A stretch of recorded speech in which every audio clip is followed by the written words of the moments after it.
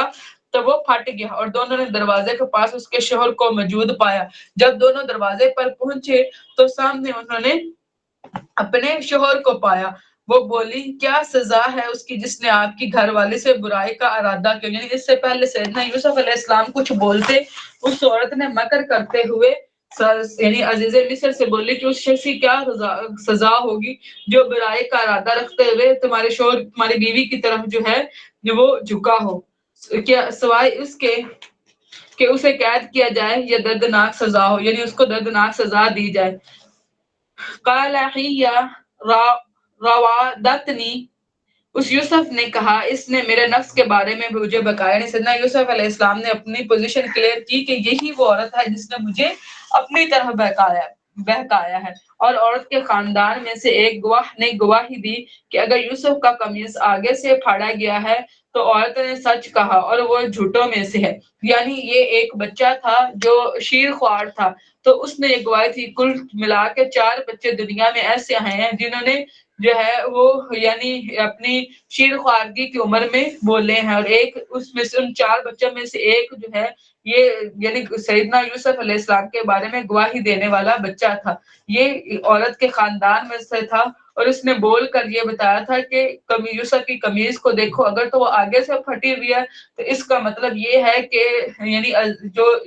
جو عورت ہے وہ سچی ہے، اور اگر قمیض پیچھے سے پھٹی ہوئی ہے تو اس کا مطلب یہ ہے کہ سیدنا یوسف علیہ السلام سچے ہیں اور یہ عورت جھوٹی ہے، اور اگر قمیض کا پیچھے سے پھاڑا گیا ہے تو عورت نے جھوٹ کہا اور وہ سچے لوگوں میں سے یعنی کہ سیدنا یوسف علیہ السلام۔ پھر جب شوہر نے دیکھا کہ یوسف کا قمیض پیچھے سے پھاڑا گیا ہے تو اس نے کہا یقیناً یہ تم عورتوں کے فریب میں سے ہے۔ اب اس سے جو ہے بہت سارے لوگ جو ہیں وہ غلط بات لیتے ہیں کہ وہ کہتے ہیں کہ قرآن پاک میں تو کہا گیا کہ عورتیں جو ہیں وہ بڑی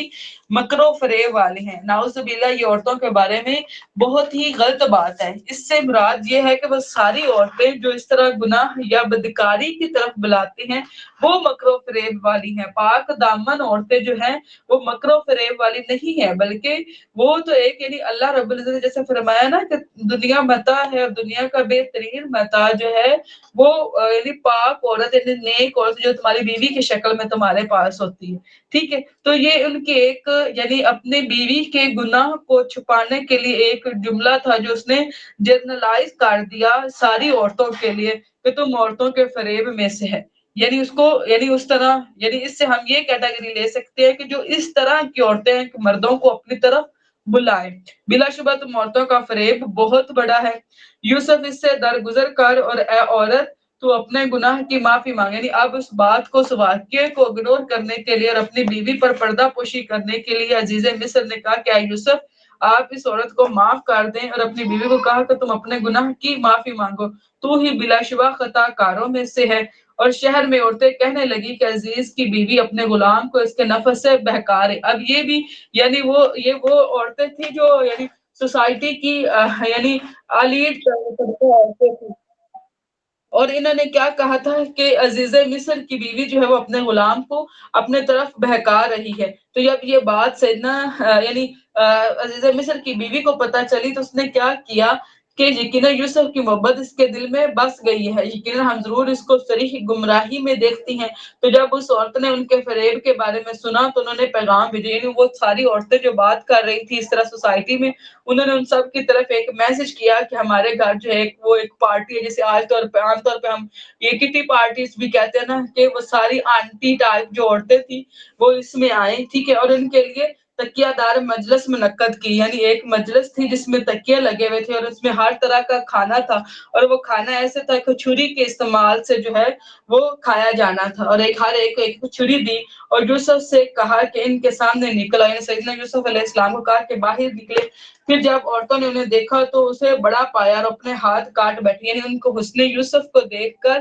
پھل کاٹنے کے بجائے عورتیں اپنی انگلیاں تراش بیٹھی اور کہا کہ اللہ کی پناہ یہ انسان نہیں ہے، یعنی فوراً ہی دیکھ کر بولی کہ یہ انسان ہے۔ جب سیدنا نبی صلی اللہ علیہ وسلم جو ہے معراج پر گئے تو انہوں نے تیسرے آسمان پر سیدنا یوسف علیہ السلام کو دیکھا اور انہوں نے کہا